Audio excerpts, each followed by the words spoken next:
UP board class 12 के प्यारे विद्यार्थियों, स्वागत है रिस्पॉन्सिव क्लासेस में। नागरिक शास्त्र का मॉडल पेपर है जो आपके 2026 की बोर्ड परीक्षा के लिए बहुत ही महत्वपूर्ण है। बच्चों, एक ये वायरल मॉडल पेपर है जिसके प्रश्न आपके बोर्ड परीक्षा में फंस सकते हैं। पूर्णांक आपका 100 अंकों का होगा और समय आपको बच्चों 3 घंटा 15 मिनट मिलेंगे। 15 मिनट आपको प्रश्न पत्र पढ़ने के लिए निर्धारित है। तो बच्चों, पूरा ही मॉडल पेपर मैं उत्तर के साथ आपको एक्सप्लेन करने वाला हूँ, इसलिए सभी लोग पूरा वीडियो शुरुआत से लेकर अंत तक ज़रूर देखेंगे। कुछ सामान्य निर्देश की बात करें तो बच्चों, प्रारंभ के 15 मिनट परीक्षार्थियों को प्रश्न पत्र पढ़ने के लिए निर्धारित हैं और सभी प्रश्न करना अनिवार्य है। प्रत्येक प्रश्न के लिए निर्धारित अंक उनके सामने दिए गए हैं। प्रश्न संख्या 1 से 10 तक बहुविकल्पीय प्रश्न है और प्रश्न संख्या 11 से 20 तक अति लघु उत्तरीय प्रश्न है, जिनका प्रत्येक उत्तर लगभग आपको 10 शब्दों में देना है। प्रश्न संख्या 21 से 26 तक लघु उत्तरीय प्रश्न 1 है, जिनका प्रत्येक उत्तर लगभग आपको 50 शब्दों में देना है। और प्रश्न संख्या 27 से 30 तक लघु उत्तरीय प्रश्न द्वितीय प्रकार है, जिनका प्रत्येक उत्तर लगभग आपको 100 से 125 शब्दों में देना है। प्रश्न संख्या 31 से 32 दीर्घ उत्तरीय प्रश्न है, जिनका उत्तर आपको 250 शब्दों में देना है। तो सबसे पहले हम बहुविकल्पीय प्रश्न की तरफ आएंगे। निम्नलिखित 10 प्रश्नों में प्रत्येक के 4 विकल्प दिए गए हैं। इनमें से सही विकल्प चुनकर अपनी उत्तर पुस्तिका में लिखिए। निम्नलिखित में से कौन बाल्टिक गणराज्य में शामिल नहीं था? Georgia, Estonia, Latvia, Lithuania. तो बच्चों, बाल्टिक गणराज्य में जॉर्जिया शामिल नहीं था, बाकी एस्टोनिया, लातविया और लिथुआनिया ये शामिल थे। चलिए बढ़ते हैं अगले प्रश्न पे। दूसरा है, यूरोपीय संघ के झंडे में कुल कितने सितारे होते हैं? 9, 10, 12, 15। तो कितने सितारे होते हैं बच्चों? 12 होते हैं। तीसरा प्रश्न है, निम्नलिखित में से कौन सा देश दक्षिण एशिया में शामिल नहीं है? श्रीलंका, बांग्लादेश, जापान, अफगानिस्तान। तो दक्षिण एशिया में शामिल नहीं है जापान। ऑप्शन नंबर सा आपका सही हो जाएगा। चौथा प्रश्न है, आईएसआई किस देश की खुफिया अभिकरण है? पाकिस्तान, बांग्लादेश, अफगानिस्तान, श्रीलंका। तो आईएसआई बच्चों पाकिस्तान देश की खुफिया अभिकरण है। पांचवा प्रश्न है, 1992 में पृथ्वी सम्मेलन का आयोजन किस शहर में किया गया था? Rome, Geneva, Brussels, Rio de Janeiro. तो दा वाला आपका सही हो जाएगा, रियो डी जेनेरो। 1992 में पृथ्वी सम्मेलन का आयोजन किस शहर में किया गया था? तो रियो डी जेनेरो में। छठा प्रश्न है, रजाकर का संबंध किस देशी रियासत से जोड़कर देखा जाता है? हैदराबाद, मणिपुर, जूनागढ़, कश्मीर। तो रजाकर का जो संबंध है वो हैदराबाद से है। सातवां प्रश्न है, योजना आयोग के स्थान पर बनाई गई संस्था का नाम है? वित्त आयोग, अंतर्राज्यीय आयोग, नीति आयोग। इनमें से कोई नहीं, तो नीति आयोग हो जाएगा, सा वाला सही हो जाएगा। आठवां है, भारत में बैंकों का राष्ट्रीयकरण किस दल की सरकार के द्वारा किया गया? कांग्रेस, भारतीय जनता पार्टी, जनता दल, जनता पार्टी। तो कांग्रेस के द्वारा, आ वाला यहाँ पे सही हो जाएगा।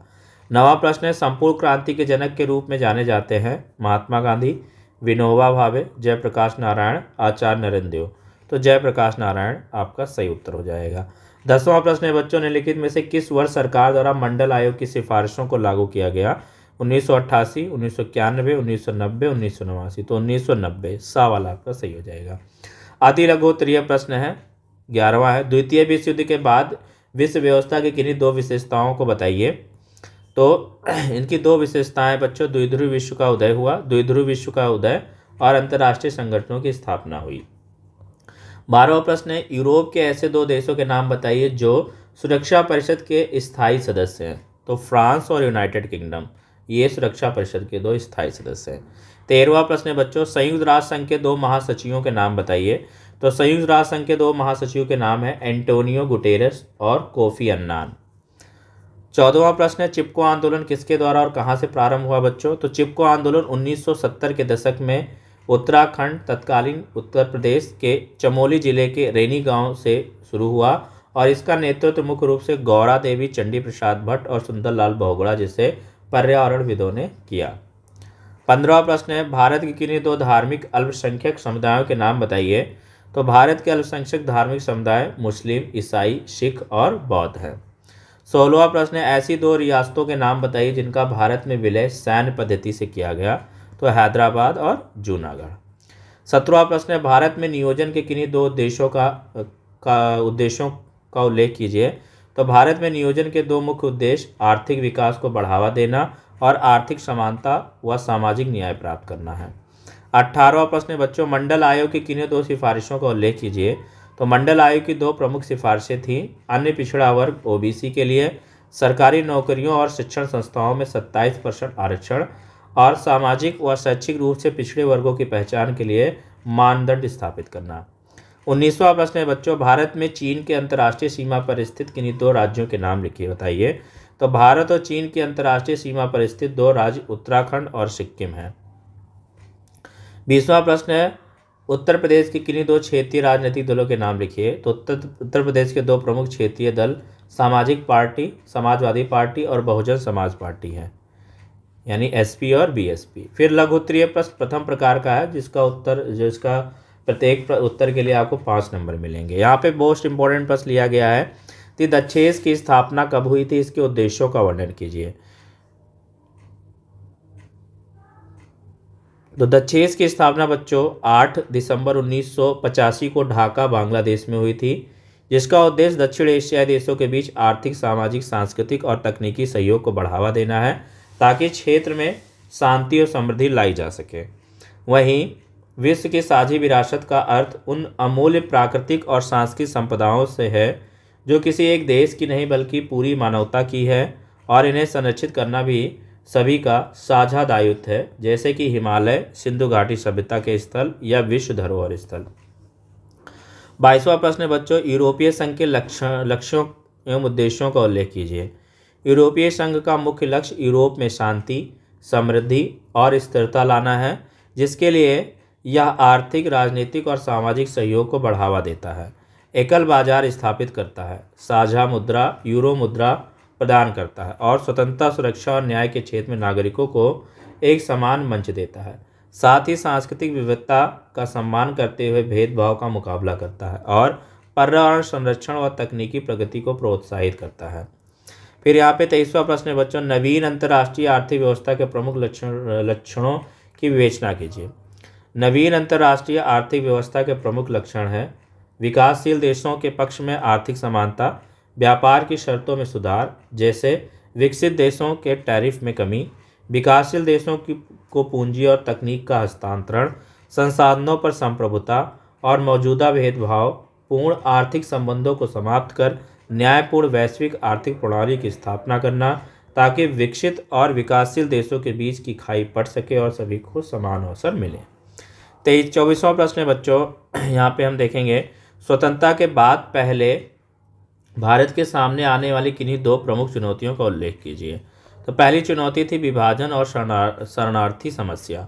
1947 के भारत पाकिस्तान विभाजन के कारण बड़े पैमाने पर सांप्रदायिक हिंसा हुई और लाखों लोग विस्थापित हुए। इन शरणार्थियों को भोजन, आश्रय और पुनर्वास देने का एक बड़ी और प्रशासनिक चुनौती थी। दूसरी थी गरीबी और आर्थिक विकास। स्वतंत्रता के समय भारत एक गरीब और अविकसित देश था, जहाँ गरीबी, बेरोजगारी, अशिक्षा और स्वास्थ्य सुविधाओं की कमी थी। कृषि पर आधारित अर्थव्यवस्था कमजोर थी और औद्योगिक आधार भी बहुत छोटा था। 25वां प्रश्न है, भारत में क्षेत्रीय राजनीतिक दलों के उदय के प्रमुख कारणों का परीक्षण कीजिए। तो भारत में क्षेत्रीय राजनीतिक दलों के उदय के प्रमुख कारण में भाषाई सांस्कृतिक विविधता, केंद्र की नीतियों से असंतोष, क्षेत्रीय विकास की मांग, जातिगत और सामाजिक मुद्दे, राष्ट्रीय दलों की विफलता और संघवाद का महत्व शामिल है, जिन्होंने स्थानीय पहचान और स्वायत्तता को मजबूत किया, जिससे गठबंधन की राजनीति में उनकी भूमिका बढ़ी और वे राष्ट्रीय राजनीति में महत्वपूर्ण हो गए। फिर लघु उत्तरीय प्रश्न द्वितीय प्रकार के मैं आपको प्रश्नों को बता रहा हूँ, वो प्रश्न आपको तैयार करेंगे। 27वां प्रश्न आप तैयार करेंगे, सैन्य गठबंधन के उद्देश्यों का उल्लेख कीजिए। और 28वां प्रश्न आप तैयार करेंगे, एक सफल लोकतंत्र के लिए द्विदलीय व्यवस्था की आवश्यकताओं को उदाहरण द्वारा समझाइए। अपनी लर्निंग मटेरियल से इसको तैयार करेंगे। 29वां प्रश्न आप तैयार करेंगे, भारत में स्वतंत्रता एवं अलगाववाद के विषय में क्षेत्रीय आंदोलन की भूमिका का विश्लेषण कीजिए। तीसरा प्रश्न आप तैयार करेंगे, आपातकाल के संवैधानिक एवं राजनीतिक परिणामों की व्याख्या कीजिए। दीर्घ उत्तरीय प्रश्न में आपको 2 प्रश्न आएंगे और दोनों में आपके एक करना होगा, 2 ऑप्शन दिए होंगे। भारत 31वां प्रश्न है, ये आप अभी दोनों वाला आप तैयार कर लीजिए, कोई एक ना एक आपकी बोर्ड परीक्षा में आ जाएगा। प्रश्न है कि भारत का अपने पड़ोसी देशों के साथ संबंध अधिकतर मिला जुला रहा है, इस कथन के आधार पर संघर्ष एवं सहयोग के बिंदुओं की व्याख्या कीजिए। ये आपको तैयार करना है। साथ में ही शीत युद्ध काल में अमेरिका एवं सोवियत संघ के प्रति भारतीय विदेशी नीति के मुख्य आधार क्या थे, परीक्षण कीजिए। ये भी आपको तैयार करना है। 32वें प्रश्न में आपको तैयार करना है बच्चों, क्षेत्रीय संगठन वर्तमान अंतर्राष्ट्रीय राजनीति में अपरिहार्य हो गए हैं, इस कथन के आधार पर आसियान की भूमिका का परीक्षण कीजिए। और इसके अलावा आप तैयार करेंगे दूसरा वाला कि आपातकाल लगाए जाने के उत्तरदायी प्रमुख कारणों की विश्लेषण कीजिए, नागरिक जीवन पर इसके प्रभाव का आकलन कीजिए। तो इतना आप तैयार कर लेंगे तो जरूर 95 प्लस मार्क्स स्कोर कर पाएंगे।